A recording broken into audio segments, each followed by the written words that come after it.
Hi everyone, this is Jim. Welcome to this Blitz chess postmortem video. This is a postmortem of my Blitz chess game number 148. I was black here and I played a Sicilian defense. So let's check it out. Yep. Yeah, the sound is on. E4, C5, knight F3, D6, all the normal moves, and then C3. It's one of the sort of sideline Sicilians.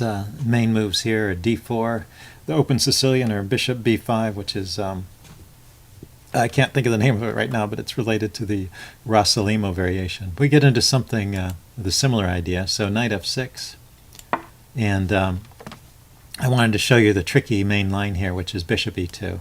And the main trick you have to watch out for here is if you take that pawn, that's a big mistake because of queen A4 check.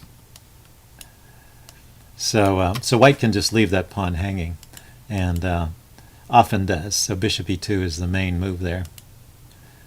And the other move is bishop d3 with the idea of going back to this square and then playing later d4. So those are the main ways to play from this position. But my opponent played the move bishop b5 here. And so this is sort of a mix of different systems, that Rossalimo type variation with the c3 Sicilian. It's not great. It's good enough for equality or maybe a slight edge. Bishop d7, looks like knight bd7 might have been a better way to play, but this is good enough for a decent game for black. D3 and knight c6, and now we're out of the opening book. And this is sorry, that was the wrong button. I meant to go to the notation tab. So got to this point. Yeah, he just castled. You can see that white still has a slight edge in the opening. It's just less than what you get in some other systems, so it's not the most accurate way to play. But okay, so g6, bishop g5, and bishop g7. And I would say here my opponent makes his first positional mistake. So this is what he does is he takes the knight, and watch how the evaluation switches from positive to negative. I mean, it's not a huge mistake. It's just that he's taking this knight with his bishop and leaving me with my bishop, which is a good piece here. It's got a nice diagonal and supported by these pawns, has a lot of control over the dark squares. The knight is not yet into the game, and white's bishop is also a good piece, and maybe white wants to keep that in order to counteract my bishop. So giving that bishop up for a knight is a slight mistake in this position. And his second mistake here, knight a3, is he spends a lot of time on this knight maneuver. There's 3 knight moves, so it went here, here, and here. And by this time, the advantage is starting to swing black's way. And I keep a comfortable edge throughout the rest of the game. So e6, I just want to build up more center influence. And he plays h3. He has this idea of redeploying his other knight. And you can see the advantage is increasing. So this is just kind of another time-wasting plan. I just go directly for more center influence. And now it's interesting, the chess engine thinks the best move here is to move this knight back to c2, where it came from, where it would slow down this d4 advance, d5 to d4. So anyway, that's the disadvantage of moving your knights before you're sure where they really belong in a position. E takes d5 is what he played, second choice there. And then he went knight h2, and now it's significantly in my favor. It's just taking the knight away from the scene of the action and letting me have control of the center. So it's sort of a positional concession there. So I grabbed the file and put on a pin, threaten d5, d4. And it's interesting that the chess engine thinks I could play d4 right away. I didn't want the knight jumping into this square, but maybe that's okay. That would let's check this out for a second. If I were to play d4 here, and if he were to play knight d5, I take, he takes back, and then f5. Okay, it doesn't. There's no knight f5, knight e3, bishop takes c3. Maybe. Well, if this knight moves, this c3 pawn will fall, so maybe that's the problem. But it's not clear why knight e3 is necessary there after f5. So a bit of a mystery why that's So good. I played rook cd8 just to keep him out of the d5 square, and you see I still keep a pretty good advantage. And now f5, the move I played, is given strong preference here. So watch this sequence. I got this part right, f5, knight e3. You know, when your opponent has limited spaces for his pieces, you can often take advantage of that by kicking them around and forcing them to worse squares. d4, kicking it again. And now he took first. And here it says my best move is knight takes d4. So this is what I missed. There's a tactic here. Knight takes d4. Queen d1. Where else is the queen going? Along this diagonal. Along this diagonal has no squares. Up and down. It could have gone to... oh, it can't go here because of the check. That would be bad. Okay, so, and similarly with this square. So it can't go to those two dark squares, so its only moves are along this diagonal. So queen d1 is forced. Or queen d5 check with the trade of queens. Well, let's look at the check first. Let's trade queens. Why is this so strong? Oh, because I win a piece. Okay. So that's not good. So queen d1, and then f4, just continuing to harass the knight. Knight goes to c4. These squares are taken. It could go over here to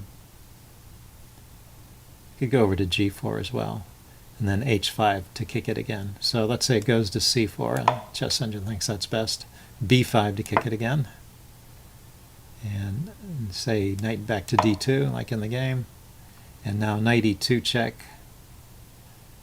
and queen takes d3. So I end up winning this d3 pawn.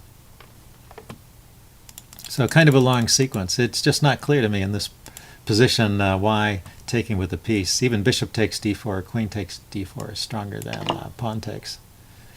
But pawn takes is what I played. He goes knight c4, and you'll see the advantage dropped. I mean, I still have an advantage, but it's just not what it was. And now it says I should have played b5 right away and keep harassing the knight. But I was thinking, well, maybe I want to try and get a rook on the 7th here. But he can oppose, and he does. What did he play? Rook a1. Yeah, that was played. Oh, rook a1. Sorry, I played rook f1. Then I kick it with b5. Exchanges. I have to take back with the knight because I don't want the...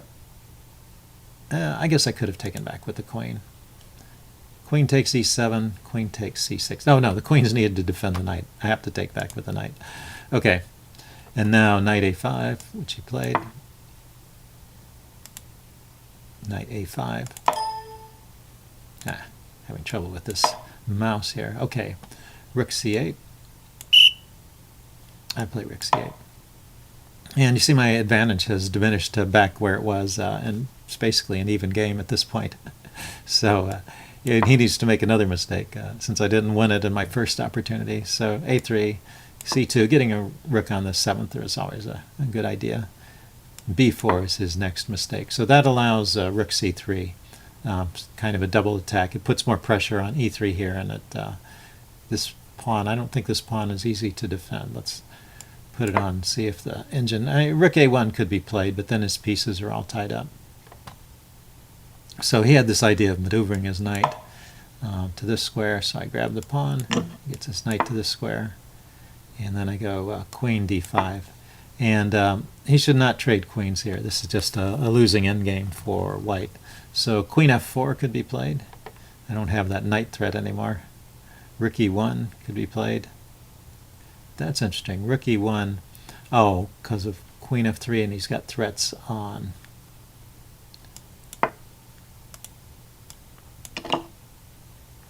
It brings out his knight. Yeah, it develops his pieces. So, and then if I go bishop f6, or maybe, how about if I move the king to defend? I need to defend the knight. And he's got knight e6 check. So anyway, this position of the knight is now good. So when he takes my queen, however, I guess this is the point. This trade brings my pieces into very good squares. I'm immediately attacking this pawn, which is difficult to defend, although he should play rook b1 here, rook b1 to defend it. And then what can I play? Bishop f8, going after his knight. Knight e6. That just gives up the pawn. But there is a threat of knight takes pawn, rook takes, and then bishop takes knight. So I guess I'm winning that pawn anyway, at least. So rook d1, rook b1 was a more stubborn try. He played rook d1, but still losing. And now I start to mop up. Knight takes pawn. He gets his other knight out finally. And I just start advancing these pawns. These are my winning pawns over here on the queen side. He plays knight e6, going after my bishop. And I can just take on d3 now. So he traded rooks. Traded his knight for my bishop. He was tired of it. And now he could grab this pawn, but he disconnected and lost the game at this point. But it's hopeless. There's basically no way to stop these pawns. Here's a line I was trying to calculate. Knight here. Say I push. The engine thinks b4 is stronger than a4. So b4. Knight takes b5. Yeah, I wouldn't have played this way.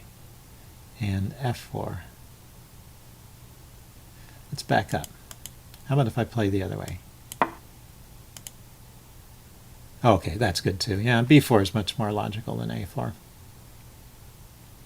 Did I? Oh, I just read this wrong. Yeah, b4. You don't want to play a4 and drop a pawn. Play b4. And then I was thinking knight here. Oh, knight there is not good because I just have b3. Okay. Yeah, maybe I was thinking about a4 in the game, but that's, yeah, a4 is just a bad move. Yeah, you got to push the b pawn, and then it comes home. So black is winning this game. So hope you guys enjoyed that. Leave any comments you have in the section below, and I'll see you again later. Bye.